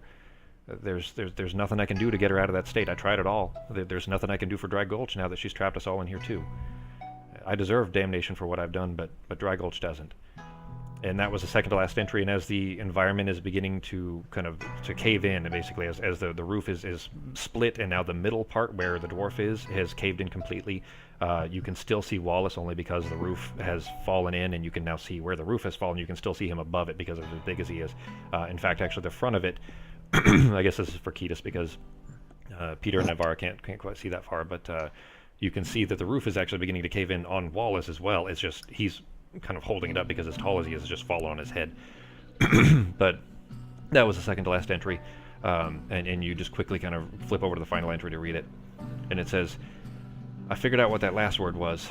Jack's last action before he died. He conjured an earth elemental, a guardian to protect June, to protect all of Dry Gulch in his absence. And I met it just out there on the outskirts of town. Dry Gulch deserves a better guardian than myself, and that's for sure. So I gave him some things, so I gave him some gear, gave him a name, Wallace, for my dad, and I set him on patrol, using the summoning spell's command word. And that word might be the hardest thing to stomach. It was Jack's dying wish, his hopes for a safer life for his daughter and his home, manifest into a single word, his final thought. So as you read this final word, as this screaming, kind of anguishing, furious cry of that purple worm beneath the ground, this is, as everything is beginning to cave in and collapse, as the clock begins to strike down this final countdown, the town begins its collapse into this kind of hell, and you read that final word, and this one you actually read aloud, and it's not so loud that you're kind of mumbling it to yourself. But the word is Junebug. And as Dry Gulch is being swallowed by the earth yet again, you hear Wallace say, "What would you like me to do?" And the cave-in begins to worsen as he shrinks back down, as he's slowly shrinking back down. You hear the kind of the cave-in happening all at the same time. And Wallace is apparently no longer out of control, but the whole place is caved in and everybody's dying. And that's it. You guys wake up back in the dirt. Or actually, sorry, first you wake back up in the white space. And the old woman who is holding the spear, is collapsed down to the floor. She's on both knees and using both hands, kind of holding onto the spear, trying to hold herself up. And she raises her head with some significant effort. You see that this is obviously taking a lot of what is left. What energy he has left, to look up at you, and there just isn't energy enough for any words, and you're immediately back in the dirt outside of town. What are you guys doing? Alright, well, who wants to control Wallace? Yeah, I mean, at this point, I'll share the knowledge with Ketis, and we'll all kind of compare notes so we're all on the same page again. Okay. But yeah, Yeah. you're Show that right. map again. Looks like that's kind of the control for Wallace. But at this point, what do we use him for? We now know Isaac killed Jack. We know that June had the spear. Shaft B might be something of interest, but it may not hold anything.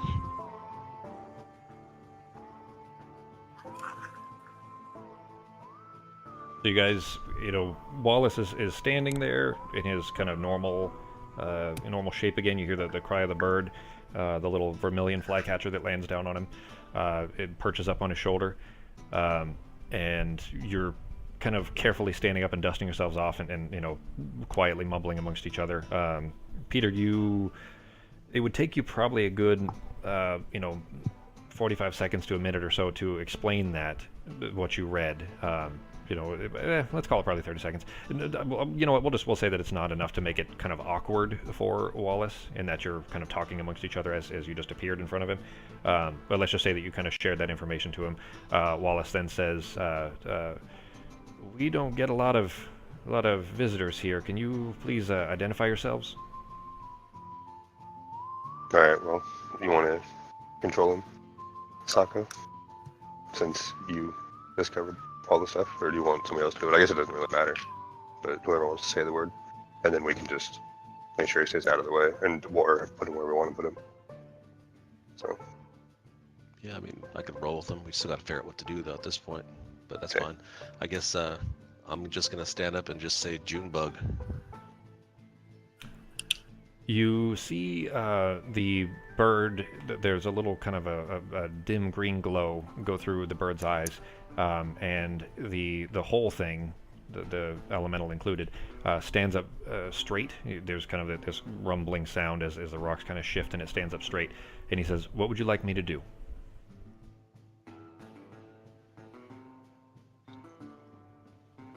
All What should right. we have him do? Just follow us for now? Yep. Follow us. Okay. "You got it." And he kind of turns off to the side. He stands off to one side. He reaches over, grabs the halberd, and brings it over to himself. Standing in a very royal guard kind of a pose.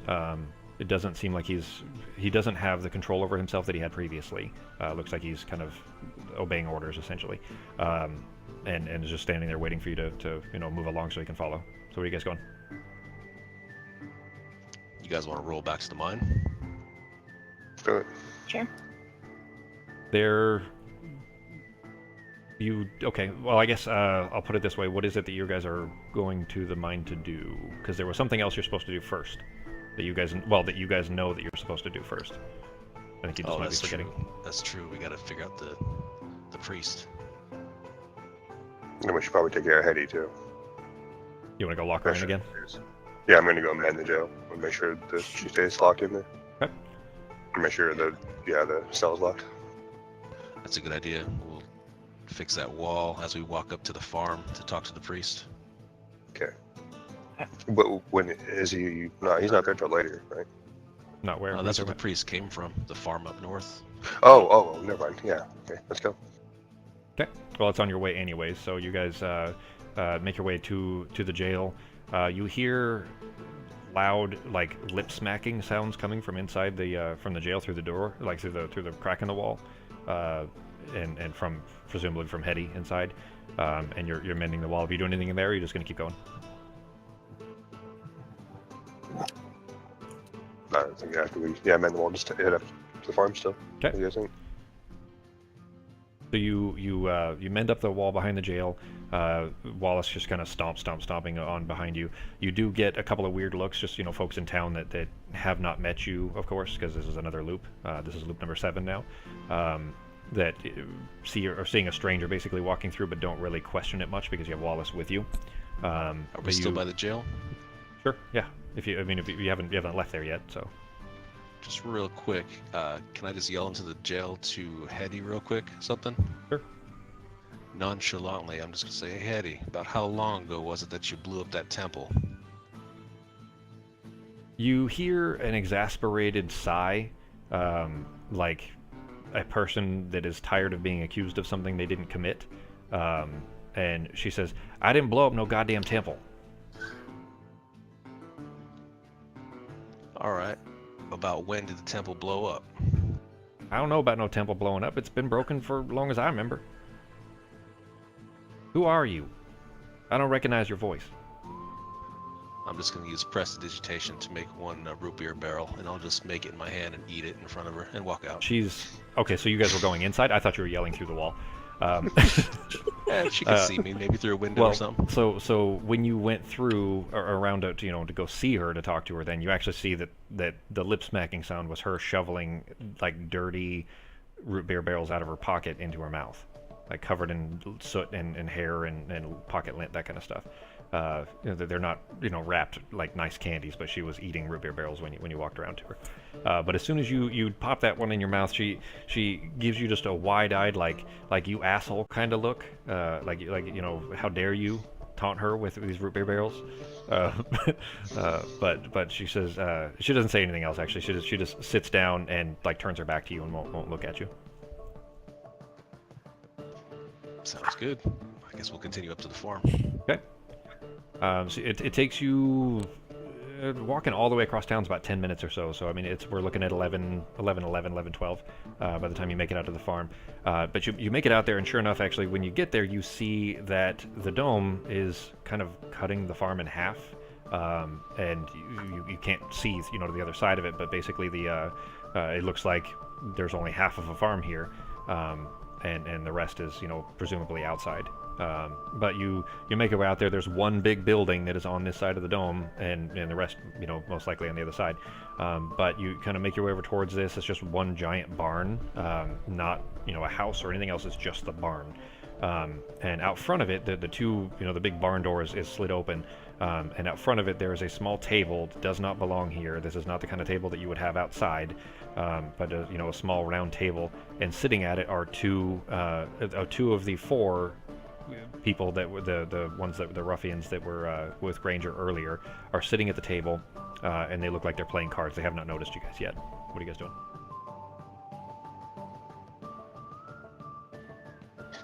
How do you guys want to roll with this? Because we're essentially bringing the law right to them. You know what I mean? Might look kind of weird. You do have Wallace with you. Well, we could tell him that Wallace is kind of not exactly the law anymore, unless we want him to be. He still has a big gleaming star on his chest. True. Well, it seems like they might have been looking for that journal. If we can divulge what's going on in the journal. Yeah. I mean, it's an assumption. I mean, they could just be bank robbers. You never know. So it's plan. It's worth a shot. Yeah. Yeah, we could just tell them that all we found in there was a big jar of bees and hand them that. So, is that option? Of course it is. There at least had to be one mention of a jar of bees this episode for sure. So this session rather. That's what should have been in the safe. just collect jar of bees. That's the bottle version for Zelda. Is you just got to keep collecting bees instead of like potions or whatever. All right. So what are you guys saying? You're still far enough away that they haven't noticed you yet, but as soon as you kind of approach them, they're going to notice. So what are you saying? Who's doing what? I say for now, let's leave Wallace in the trees, and then let's just all walk into the farm. What do you think? Cool. Tell him to stay there. Okay. So you guys, he's kind of hiding back. Then you notice he's a lot quieter with his movements right now than he has been when he's been kind of controlling himself. There's still something in that bird. Like it still feels like it's still him in there. Whatever personality is there, he's just obeying orders rather than kind of having his own control. Think of it as an elemental that is controlled or is conscripted. It has to do what it's told, whereas that layer was removed, I guess, when the rest of the time when he was out by himself without somebody using the command word on him. But anyway, so you kind of leave him there and make your way over. Roll a... well, I guess if you're just walking straight up, you don't really need to be stealthy or anything. So are you just like kind of holding your hands up or anything else, or just walking up like it's perfectly normal? What are you guys doing? Do I need to get a phone? Nah, it's not important. Yeah, it's just our soundtrack. We walk up with that soundtrack. Yeah. That's good. Okay. I say we just kind of walk up with hands in the air, just kind of like a non-threatening, friendly welcome. What do you think? Yeah. Because they're going to be hostile no matter what, but we got to kind of calm them down with the information we have. All right, so you guys kind of politely walk up, hands not in the air like like a police thing, but just showing that you're not holding weapons or anything. But you kind of carefully approach the older of the two. There's kind of a young kid, probably like early 20s, and the other one's more like 40ish, a little more bristled. The older one actually looks over his shoulder and one eye goes up, but doesn't look otherwise too surprised. The younger one is mouth agape, because you guys are visitors, and they haven't had visitors in a while anyways, on top of coming out to the farm here. And you don't see anybody else around. Like, it doesn't seem like any of the townsfolk come out here at all. But as you guys are walking up, the one that the older guy that raises his eyebrow, he kind of half stands up and he says, whoa, you guys can't be here. Who are you?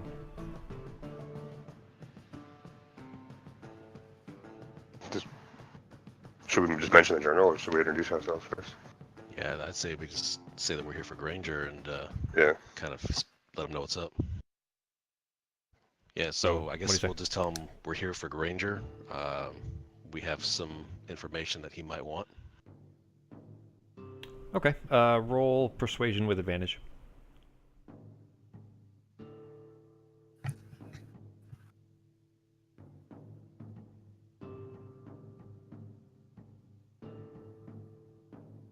Those are some shit rolls, but it's still, you didn't need a lot. The DC was really low. He rolled a 1 and a 3, actually. Damn, those are really shitty. With a modifier, you got a total of 5, so it's still... the older guy, I kind of squints a little bit, and he says, well, I'm not letting you inside. I'll go get him for you, and if he wants to talk to you, he can do it out here. So you just wait right here. And he looks over to the kid. He says, Ollie, you don't let them go nowhere. And the kid just kind of gives him a sharp nod. The kid has stood up now too, by the way. You look over and you see that both of them have just long knives on their belts, just one on each hip, just a long knife. They don't look well equipped. They don't really even look like bandits. They just look like townsfolk that have put on these stupid purple kerchiefs and grab some rusty stuff out of a shed somewhere. That they're certainly not professional bandits by any means.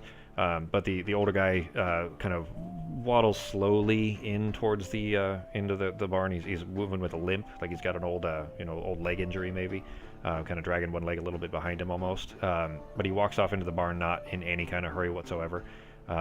Time-wise, you're looking at about 11:15 almost. Like, it's not quite. It's probably 11:15, but the trouble at the saloon hasn't happened yet. Like, it will any second. You won't hear it from this distance, but that's about the time you're looking at.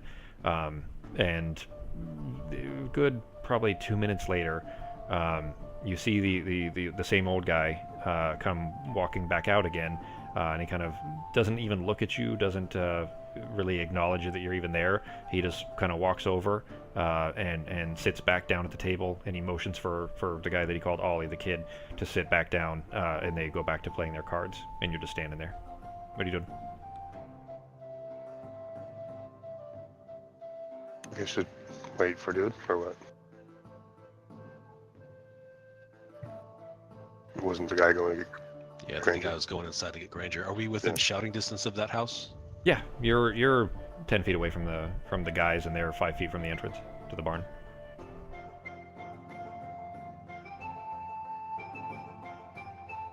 You guys want to get his attention by saying something pretty outrageous? Okay. Something mentioned in journal or something. Exactly, yeah. So I guess let's yell up at the house so Granger could hear from inside. Granger, we know what you're looking for at the bank. We got the information from the journal. And come on out, let's talk. Roll another persuasion with advantage, and yeah, we'll just take care of it that way. Roll another persuasion with advantage. That's quite a bit better. You rolled an 18 this time. You shout that up, and you immediately, as soon as you say the word bank, you hear rustling from inside, and before you even finish the sentence, the kind of loft window, it's not really a window so much as a wooden slats that are covering kind of an opening at the hayloft, the upper story basically of this barn, swings open. You see the older guy that's sitting at the table playing cards has immediately looked over and scowled at you with just a real nasty scowl. But the kind of window slats open up at the top, and you see the familiar face of Granger now pop its head out, and he looks down at you just wide-eyed and says, just shouts down. He says, "Keep your voice down. Don't say that again. I'm coming down." And you hear he kind of pops his head out back inside. You hear some more rustling, coming down a ladder. It sounds like, and then he comes walking out the front of it. He says, "Look, I don't even know you, but what was it you just said?" A journal. That it's we know what's in it. What journal? I don't even know what you're talking about. You said something about the bank. Look, before this gets real dangerous here, I need you to tell me what it is you're talking about. Cut out there. Need to. You cut out. I didn't hear Tell you. him what. Sorry, he says before this gets real dangerous for you here, I need you to tell me what it is you're talking about. He doesn't know about a journal. Remember, he doesn't know what's in the vault. He just knows that whatever according to him, the salvation for this place is in the vault. That's all he knows. He doesn't know what it is. So I guess now we're just having a conversation with him face to face. Yeah, he's down. You guys are the two guys are still sitting at the table nearby, within earshot. But other than that, you basically are just talking to Granger himself. We'll just pretty much let's just tell him what's going on. Hey, look, we're kind of stuck in a 1 hour time loop. We know that you are looking for a way to stop this sphere that's cut the farm in half, and you know that the salvation, or what he just said, is inside that safe. And the last time loop we got to that safe, and we have the information that you were looking for.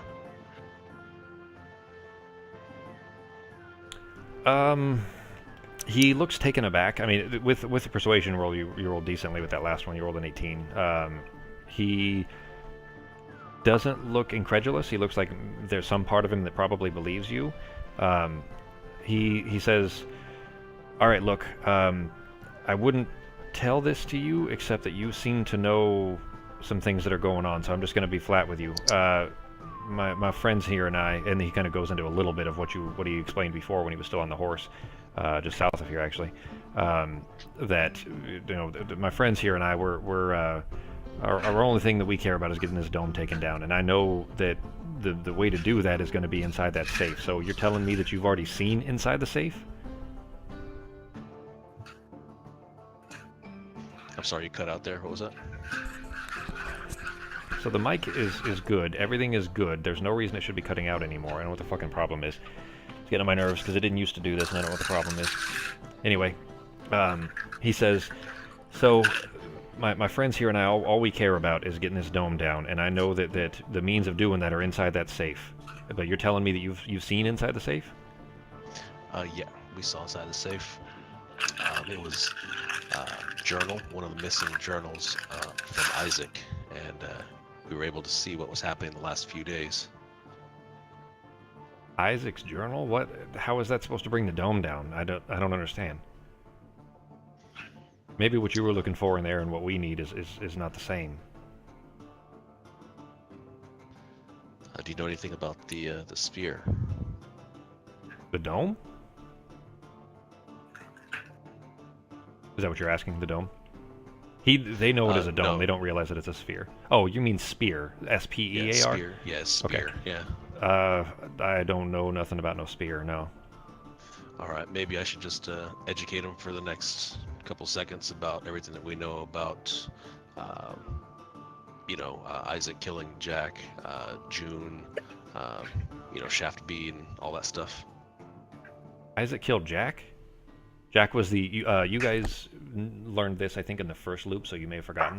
Jack was the mayor before Isaac took over. Isaac was the sheriff, but Jack was the mayor, and so these guys would know Jack, and they all liked him. So they didn't know that Isaac had killed Jack. So that's a surprise to him. So anyways, Yeah. he says Isaac killed Jack.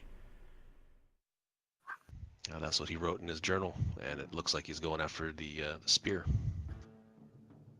His eyes go downcast, and he's kind of looking down at the ground towards his boots. Um, he says, "Well, look, that's some sad news. I don't really know what to tell you. I mean, look, my friends and I, we've got some big plans for today. So, I mean, maybe I'll come back, after we're done with our, with what we need to get done, our business in town, and you guys come back after that, and we'll, I'll see what I can do to help you." I don't mind if we ask what the business is. You, of course, know what the business is, that they're going to rob the bank. It's in half an hour from now, basically, is when they're going to go rob the bank. So you guys came, a little earlier this time. But okay, so do you remember what it is you need from him? Do you remember why you're talking to this guy? Meaning Sako and Ben and Becky. Do you guys remember why you're talking to him? He's the preacher that we He's need. the preacher that Priest. we need, yeah. Do you remember why you need him? We have to find the priest and raise the temple.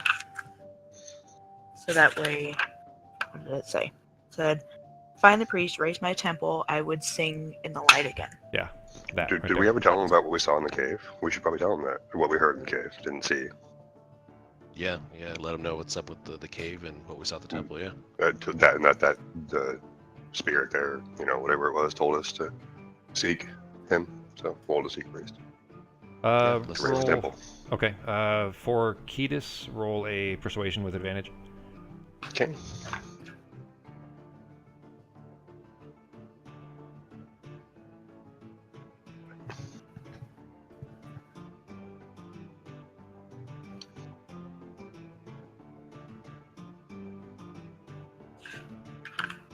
You finding your skill still? There you go. So you, as soon as you say that, as soon as you start talking about, a voice in the cave that told you, to find the priest and raise the temple,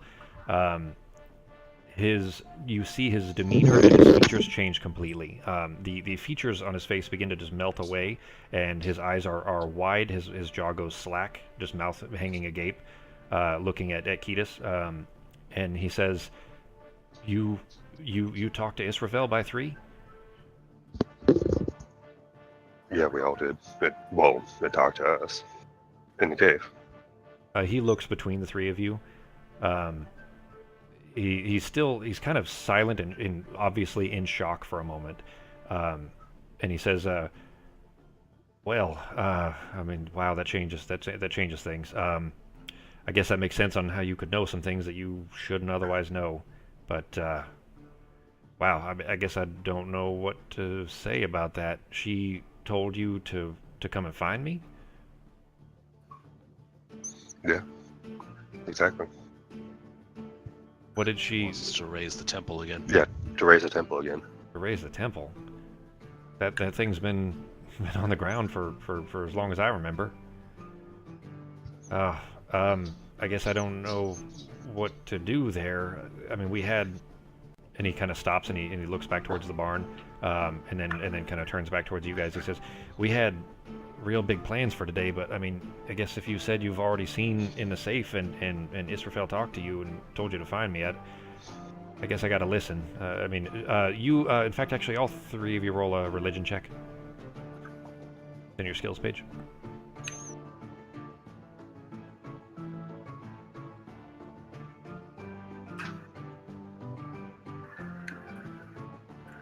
All 3 of you know this Nivara more than the other 2. Or Nivara, you're more familiar with the backstory of who Israfel by 3 is. Which is actually, maybe it's just something that you studied in over time or something like that. But so the Ascended specifically, and Peter only had Sako only had a little bit of the backstory. Obviously, Ben and Becky had a little bit more. So when humans aren't native to this planet, they were brought here by the Ascended, who are essentially gods. As far as they're indistinguishable from gods because of their kind of capabilities. Whereas there are a group of say more standard gods. The Ascended are a step below that, but still extremely powerful. Anyway, Israfel is called the Herald, and is due to some historic means that I won't bother getting into right now, called that for reasons of don't worry about that. Anyways, so the thing you spoke to, at least he believes, is Israfel, which is an ascended, a similar in capability and power to Odim, but possibly stronger. Odim didn't seem quite that strong. Ben knows, or obviously Ketis knows. Well, both Ketis and Navarre. I don't think that Peter had any interactions with Odim at all. But anyway, of that capability, which does line up with the feeling you had, I guess, in that cave, is how I would say that. So, anyways, but you are all familiar with Israfel. It's not a new name to you or anything like that. You guys are all quite familiar with who that would be, and that these are tangible, living creatures. They're not the obscure divine things that gods of a natural world might be. They are flesh and blood, that kind of stuff. They're just super powerful, is all.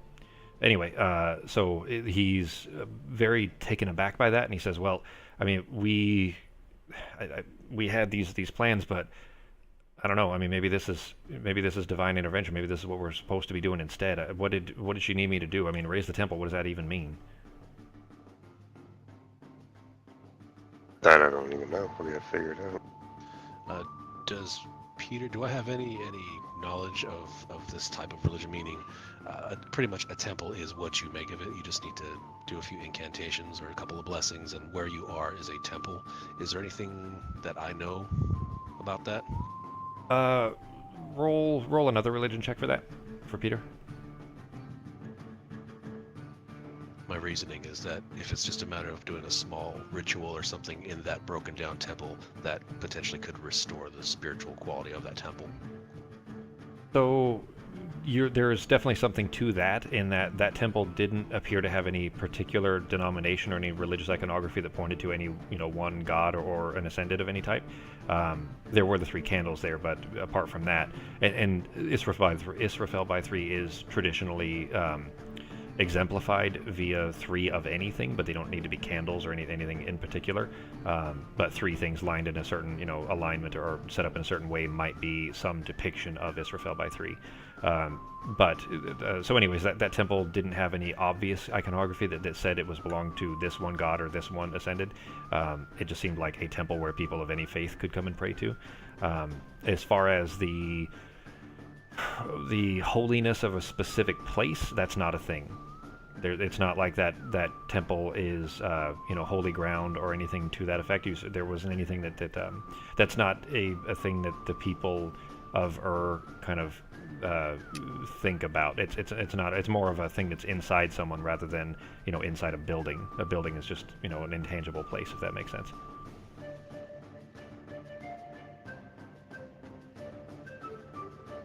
What are you guys doing? Gotcha. What do you guys think? We just gotta make this guy become a little bit more priestly, or what? Sounds like it. I read through that for you earlier in his conversation a little bit earlier. You did infer that he is a priest and was at one point that, but something happened. He killed somebody, was going to be executed for it. For some reason, the execution didn't happen, but when he was about to be hanged, when he put his head through the noose, that's when he felt like Israfel talked to him. And the result of that was this group of this liberation brigade, as they're calling themselves, these guys in the purple kerchiefs that are trying to bring the dome down.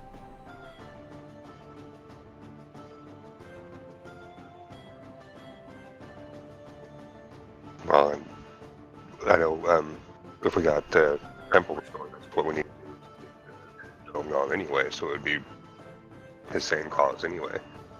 So yeah, it seems like they do line up. In that, well, basically that's what you were told to do, and he is convinced enough that he would probably go with you to help you, if that's what your goal is. You just need to know what it is you're trying to do. Or I just need to know what it is you're trying to do, I guess. Alright, well, what do you guys think? Go ahead. What's Argo? Oh, I'm just at a loss right now.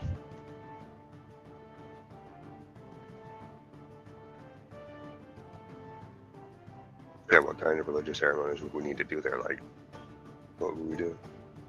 I mean, you could ask him. Yeah, that's what. Okay, I'm gonna ask him.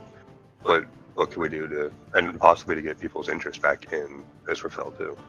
Get some people to come to the temple as well. Some of the townsfolk. More people that believe, the better. He kind of sighs. He says, "With this dome up, I don't see the townfolk, really flocking back like they used to be. I think there's a lot of distrust these days between the Ascended and ourselves, with good reason, as I'm sure you can understand. But really, I mean, as far as what rituals or whatever are needed, it's really not much. It's we gotta build walls. We gotta fix the roof. I mean, it's it'll take some time. It might take us a couple weeks, but we can get the place built.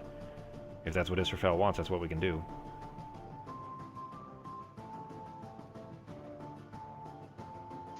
I think we're missing something, guys. Mm-hmm. Kind of Well- don't want to waste. Go ahead, Taco. I was gonna say I kind of don't want to waste another fortune-telling thing. Time-wise, you guys are let's call it about 11:20 right now. But we've been talking to him for a few minutes here.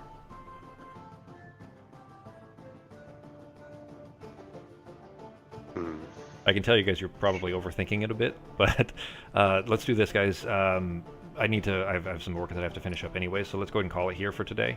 And I think that we'll probably, depending on, as long as we have time for a full session next week, we'll probably be wrapping up this arc next week. I think, I'm not 100% sure. It depends on how long it takes you guys to get through some stuff, but basically the end of this arc will most likely be next week, possibly the week after if we just run short on time or something like that. So that work for everybody? All right. Yeah. That works. All right. Cool. So